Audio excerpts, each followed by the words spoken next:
If you're like me, then you probably feel that looking back on memories can be just as amazing as the experience itself.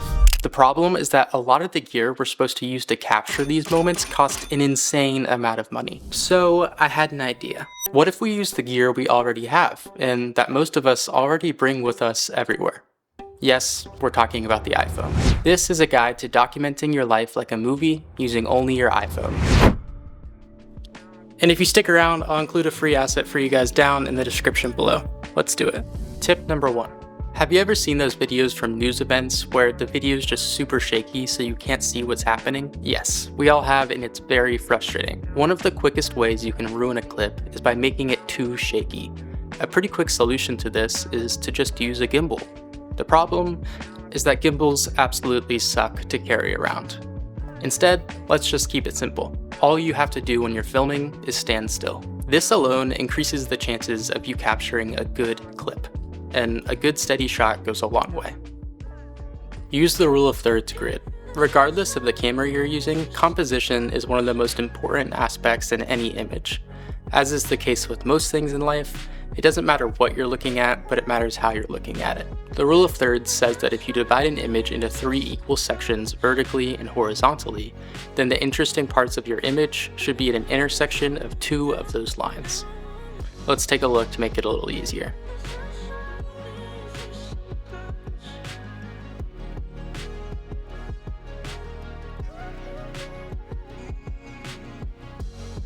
Now, the rule of thirds also tells us that horizon lines shouldn't be in the middle of an image, but we should put them on the top or bottom third. Here are some examples.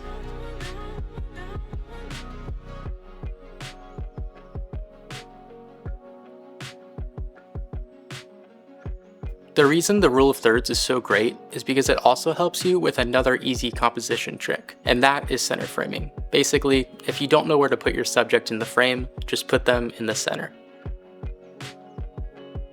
I like using the Blackmagic camera app for this because it allows you to flip the rule of thirds grid on and off pretty easy. Tip number 3 is to use an ND filter. The metaphor everyone uses for this is that an ND filter is kind of like sunglasses but for your camera. It basically limits the amount of light that reaches your camera's sensor, so it makes your image darker. The reason this is so important is because it helps you maintain the correct shutter speed. When you're shooting video, you want your shutter speed to be double your frame rate. So if you're shooting at 30 frames a second, then your shutter speed should be about 1/60. The problem is that when you do this on a bright sunny day, the image is way too bright. The ND filter cuts back some of that light, makes it darker, and allows you to properly expose your image. I bought this relatively affordable ND filter from Amazon that just clips right onto your phone. It was about 30 bucks and it's done a pretty good job so far. Once it's on your phone, you just turn it to change the intensity of the ND. If you're interested in it, I've linked it in the description below. The next tip is to pick the right frame rate. The general breakdown for frame rates goes kind of like this. If you want real-time video, then you shoot in 24 or 30 frames a second. If you want slow motion video, then you shoot in any of the higher frame rates. I personally have extremely shaky hands, and it's way easier to make slow motion video look cinematic, so I typically shoot in 60 frames a second. But pick the right frame rate for you. It's all up to preference. The next tip is wide, medium, and tight shots. Telling a story like a movie requires 3 main shots. The wide shot introduces us to the story and tells us where it's taking place. The medium shot captures the subject and the story itself unfolding. And the tight shot captures the detail that helps move the story along. A video that only uses one of these types of shots can get kind of repetitive and boring, so you want to do your best to capture all 3. Here's an example of tight, medium, and wide shots all used together.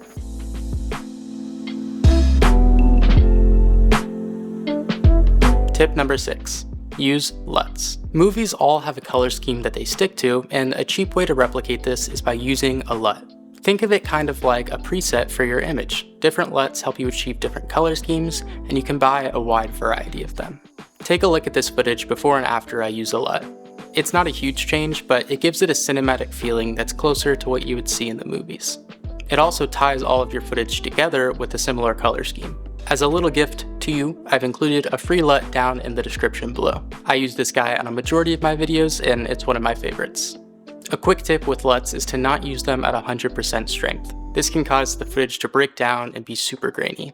I usually use LUTs at around 50% strength, and even that is pretty high. A lot of people use them at 20 or 30%. Again though, it's all personal preference, so do what makes you happy. And if you don't want to edit the video on your computer, you can use CapCut or VSCO, which have some amazing free options. One of my favorite features on CapCut is the fact that you can have the presets and change the strength of them so you're not overdoing it. Tip number 7 is to use bloom inhalation. Okay, I might get hate for this, but what makes an image look cinematic for me is if it looks like old film. And one way to do that is with bloom inhalation. Check out this clip before and after I add these effects. These effects just give the footage an extra glow that is so visually pleasing. If you don't know where you can get these effects, you can get them on the free version of DaVinci Resolve. DaVinci Resolve is an editing software, and it blows my mind that it's completely free. You don't want to go too overboard with the bloom inhalation though, or else it completely starts to destroy the image, so just a little bit goes a long way. If you want to do this on your phone, the CapCut app has a paid preset called Flash CCD that's probably the closest version I've found to bloom inhalation. Tip number 8 is arguably one of the most important, and that's to use the right music. One thing that sets films apart from videos you see on Facebook is music. You know that scene in Harry Potter where Harry kills Voldemort? Well, imagine they played it with classical jazz in the background.